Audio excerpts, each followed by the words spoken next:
Well, hello guys, and welcome back to another episode on the SAGA channel. Today we're going to talk to Gil Sassi, underwater photographer, and he makes all these amazing pictures with this, what is it? A Canon G9X Mark II. The Canon G9X Mark II. As you can see, I don't do many interviews here on the SAGA channel, so we're gonna have to share the microphone to get a little bit of content. But guys, subscribe to the channel, like the video. We're gonna talk about how you can set up a very basic camera rig to get professional results, just like Gil Sassi photography over here. Let's do it.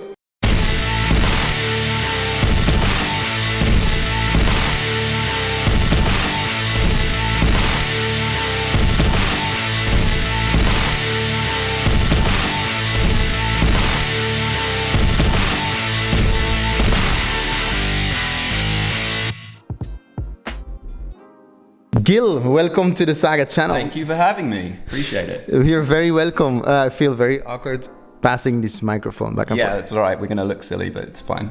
We'll give the people some good information, hopefully.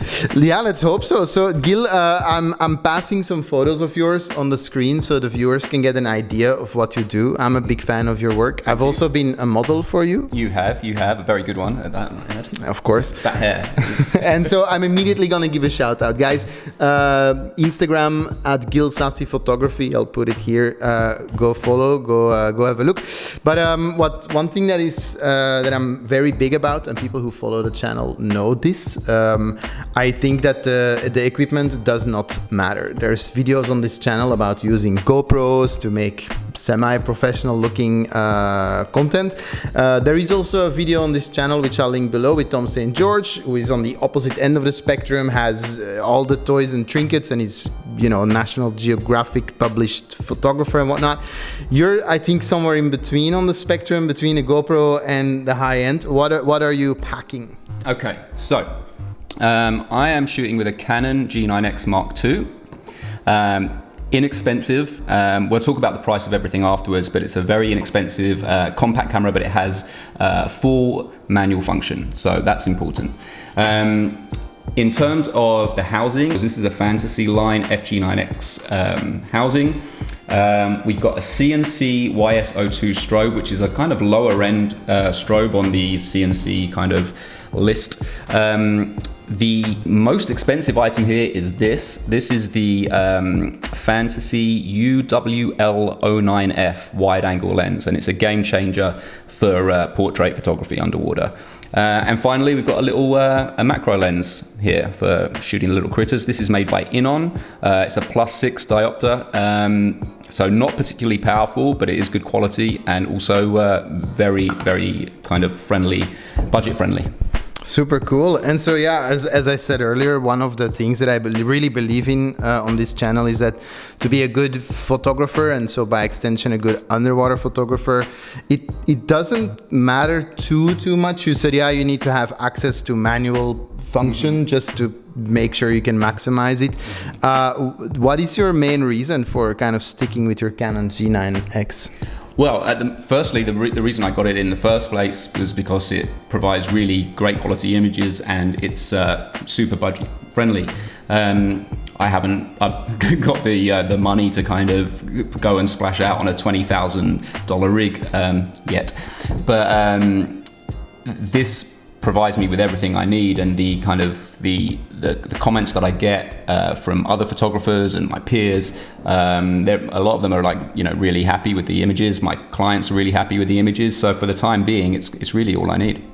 And it's such a valuable, like, whether it's out of necessity and saying, okay, well, I don't have the budget, or saying, you know, the results are actually good the way they are. A lot of people, I think, hide behind the, you know, oh, I can't be an underwater photographer because I don't have $20,000. And I think that by what you just said, you kind of debunked that and said, oh, look, I'm not going to spend $20,000 when I can get what I can get with what I have here. Totally. So how does that work? Like, what do you do to make your photos like the ones we see here?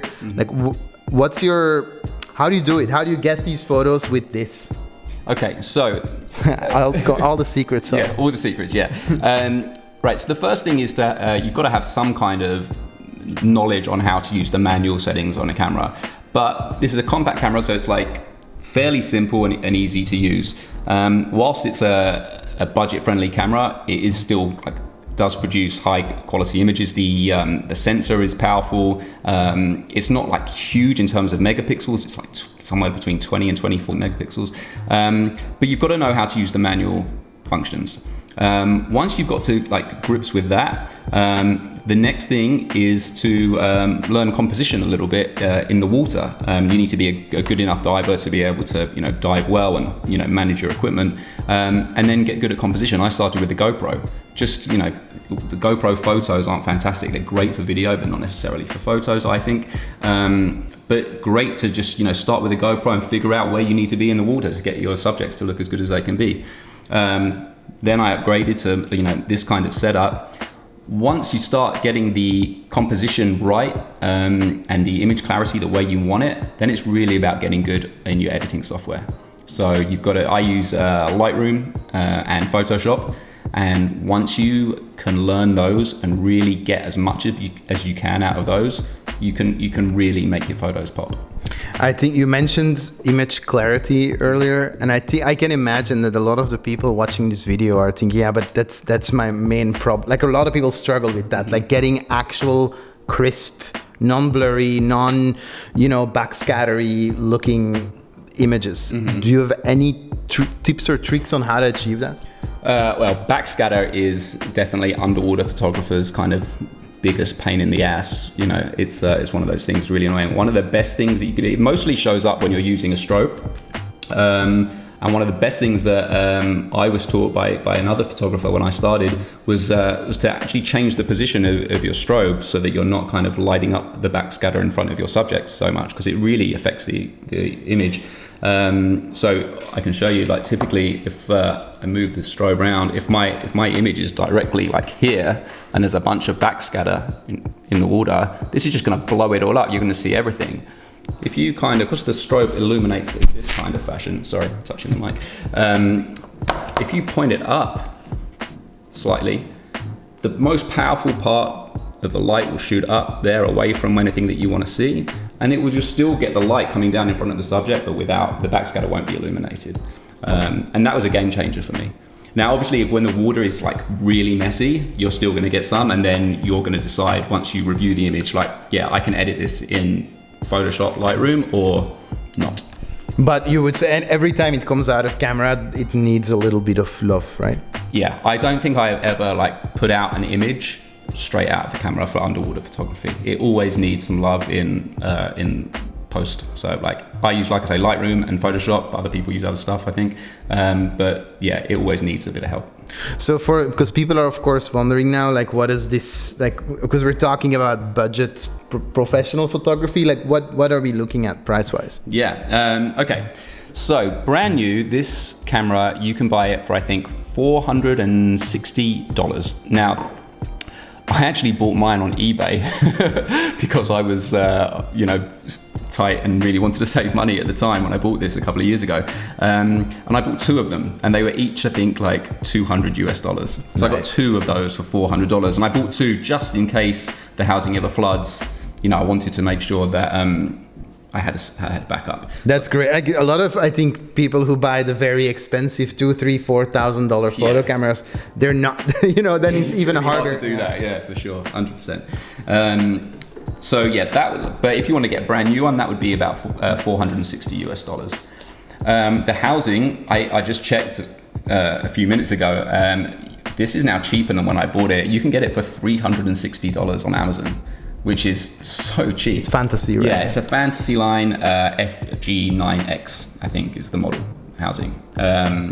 And the strobe, brand new, is about $370 US. This was another eBay buy for me. I got it used for $180 US. Wow! If we add up all the eBay scoops, then we're at we're at like $700 maybe. Yeah, I think about maybe $770 for the eBay stuff. Yeah, on this for the secondhand stuff. Yeah, something like that. And your most expensive item, it's actually right here in the front. Yeah, and it's honestly a game changer. I do a lot of like underwater portraits. A lot of divers kind of pay for me to take pictures of them because everybody wants to look cool underwater, like you. And so this wide-angle lens is really, really essential for that, and I love it. And that you can get, I think, brand new now for about $700. It's a Fantasy UWL09F. Okay, I'll put a description. Yeah. So yeah, $700 for that. And then the macro lens, which is not the most powerful, but it certainly suits my purposes, you can get for $140. So I want to talk more about this then, because basically, I mean, considering everything else came off of eBay and this is new, I believe you said. The housing was brand new and these lenses were brand new. But basically, you spent as much on the lens as you did on everything else combined, camera, housing, strobe. So there must be a good reason for that. Yeah, this lens is, like I said before, it's a massive game changer. It allows you to get super close to your subject, but still get in everything because it's super wide angle. And obviously, the closer you get to your subject, the less water there is between you and your subject, less chance of there being sediment in the water in your picture and whatever. So it really is important. If you're going to do either shipwrecks or portraits, you've got to have a good wide-angle lens. Okay, and I think because most people are probably like, looking at the best camera they can get for their budget or the best housing maybe. Yeah. I mean, and that's important too. But yeah, definitely, all of that stuff is important. And maybe if you're, if you've got so much money to spend, then go nuts. But you can still get more than sufficient gear if you're on a budget, and you can still take awesome photos, really.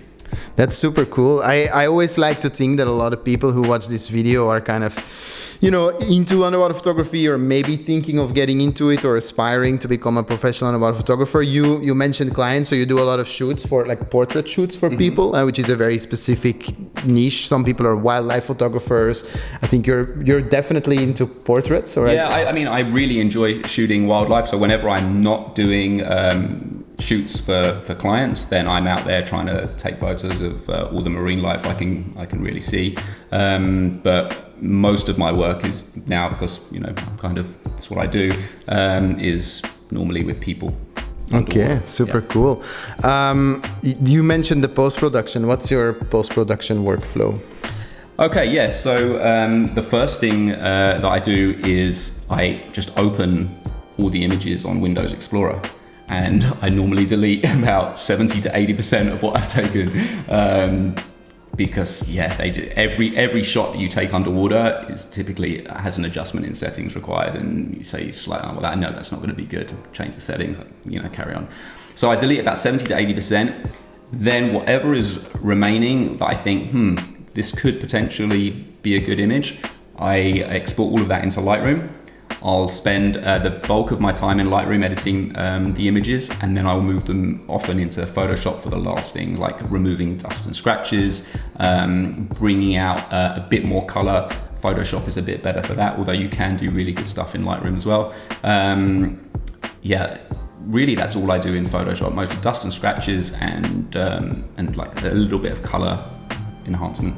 Okay, I think we already have some really cool nuggets for people who are watching. Yeah. So my goal is to make a video next week about how to become a professional underwater photographer, which is a vague quest, because when are you? Yeah, I know.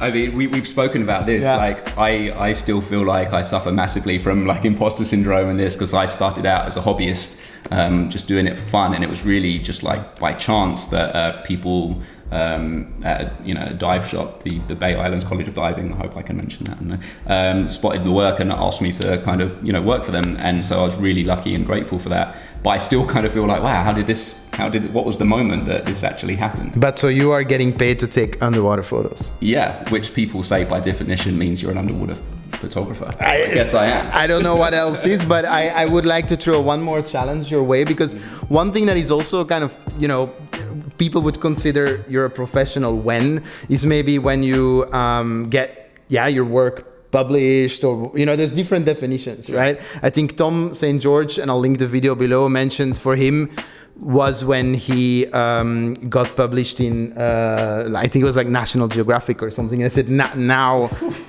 I stop feeling like an imposter. Yeah, so that bar is in different spots for different people.